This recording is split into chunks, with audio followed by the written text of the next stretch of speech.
दुख इस बात का है कि जो भी तप करते हैं, अभी जो तापते हैं ना, एक भी भगवान का नाम नहीं लेते, पूरा गांव की और कॉलोनी की निंदा जरूर करते हैं। कम से कम अग्नि के सामने बैठकर तो अपनी बात किया करो रे।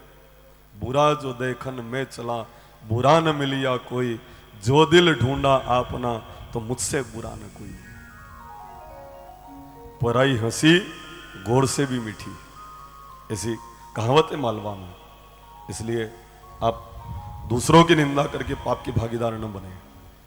ध्यान रहे, उम्र भर यही भूल करता रहा मैं, उम्र भर यही भूल करता रहा मैं। धूल चेहरे के ऊपर थी और आईना साफ करता रहा। उम्र भर यही भूल करता रहा मैं, धूल चेहरे के ऊपर थी और आईना साफ करता रहा। अब धूल चेहरे पर हो और कांच साफ करो तो चेहरे के ऊपर की धूल साफ थोड़ी होती है। आप धूल अगर चेहरे की साफ कर लो तो आईने में आपका स्वरूप अच्छे से दिखने लग जाएगा।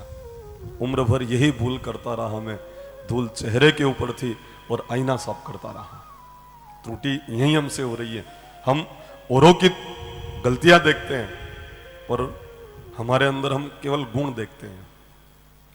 जब व्यक्ति अपने आप को टटोलता है ना, तो अपने आप को धर्मराज से भी ज्यादा धर्मवान समझता है, और जब दूसरों को देखता है तो उनमें गलतियां ही गलतियां दिखती हैं बस।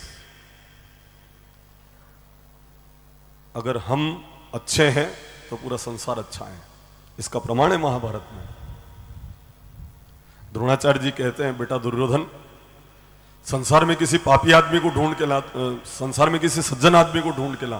दुर्योधन 1 साल तक घुमा, उसको कोई भी सज्जन व्यक्ति नहीं मिला। और जैसे ही युधिष्ठिर जी से कहा, बेटा किसी दुर्जन आदमी को ढूंढ के ला, तो तू 1 साल तक घूमे युधिष्ठिर जी, उनको कोई दुर्जन व्यक्ति नहीं मिला। युधिष्ठिर जी की नजर में पूरा संसार अच्छा है और दुर्योधन की नजर में पूरा संसार खराब है।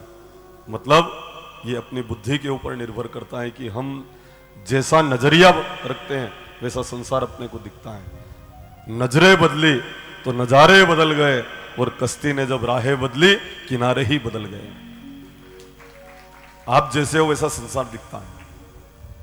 सट्टा खेलने वाले को दुनिया पूरी सटोरियस दिखती है, दारू पीने वाले को बस वैसे ही दिखते हैं। जो बीड़ी वाले होते हैं ना, उनको पूरी दुनिया ऐसी लगती है। अरे ठीक है, बारणी पी रहा पर पहला पी में ली आना, यूं कह के खुश होते हैं लोग। पूरी दुनिया इनको वैसे ही लगती है। मुझे पता है, मैं जब यहां बैठता हूं ना व्यासपीठ के ऊपर आप लोगों के स्नेह से, तो एक मुलेठी और शहद मिश्री इनकी गोली बनाकर मेरे माताजी हमको देते हैं, और उसको हम लेते हैं तो गला नहीं पड़ता है। क्योंकि हम 5 लोग कथा करने वाले हैं घर में।